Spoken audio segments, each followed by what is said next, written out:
Prohibition of ragging act ప్రకారం ర్యాగింగ్కి పాల్పడితే చర్యలు తప్పవని నల్గొండ డీఎస్పీ శివరామరెడ్డి అన్నారు.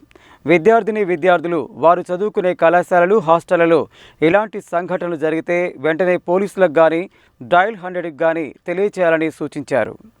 ఈ నెల 11న నల్గొండ మెడికల్ కాలేజ్ హాస్టల్లో సీనియర్లు, జూనియర్లను ర్యాగింగ్ చేస్తూ భౌతిక దాడికి పాల్పడినారని మెడికల్ కాలేజ్ వైస్ ప్రిన్సిపల్ రామచందు ఫిర్యాదు మేరకు నల్గొండ 1 టౌన్ పోలీస్ స్టేషన్లో బిఎన్ఎస్ సెక్షన్తో పాటు ర్యాగింగ్ యాక్ట్ కింద పోలీసులు కేసు నమోదు చేసి విచారణ చేపట్టారు. ఈ సందర్భంగా నల్గొండ డీఎస్పీ శివరామరెడ్డి మీడియాకు విడుదల చేసిన వీడియోలో మాట్లాడుతూ దానికి పాల్పడిన వారిని విచారించి వారిపై కఠిన చర్యలు తీసుకుంటామని చెప్పారు.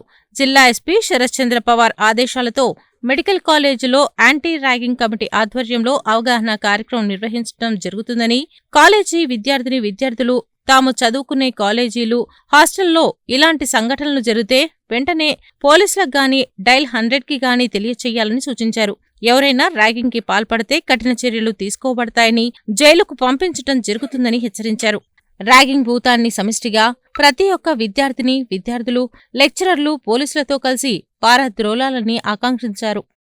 మొన్న 11th నవంబర్ రోజున సాయంత్రం 7 గంటల ప్రాంతంలో నల్లగొండ మెడికల్ కాలేజీకి సంబంధించినటువంటి హాస్టల్లో విద్యార్థులు కొంతమంది సీనియర్స్ జూనియర్స్ పట్ల ర్యాగింగ్ పాల్పడినట్లు medical college vice principal doctor Ramachandra గారు కంప్లైంట్ ఇవ్వడం జరిగింది 1 టౌన్ సిఐ రాజశేఖర రెడ్డి గారికి నిన్నటి రోజున. దానిపైన ర్యాగింగ్ యాక్ట్లో కేసు నమోదు చేయడం జరిగింది. దర్యాప్తులో భాగంగా అందరిని ఎంక్వైరీ చేసి పూర్తి స్థాయిలో విచారణ చేసి ఎవరైతే ర్యాగింగ్ పాల్పడారో వారిపైన చర్యలు తీసుకోవడం జరుగుతుంది. అదేవిధంగా మా జిల్లా ఎస్పీ గారి ఆదేశానుసారము మెడికల్ కాలేజ్ స్టూడెంట్స్ ఎవరైతే ఉన్నారో వాళ్ళందరికీ కూడా యాంటీ ర్యాగింగ్ కమిటీ ఆధ్వర్యంలో అక్కడ అవేర్నెస్ ప్రోగ్రామ్ కూడా పెట్టడం జరుగుతుంది.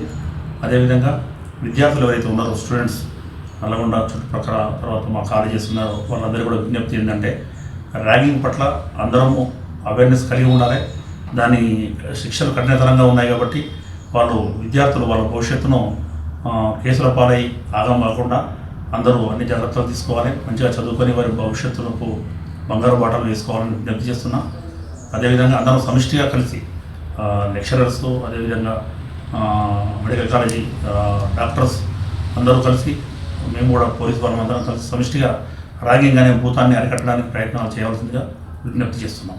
Thank you.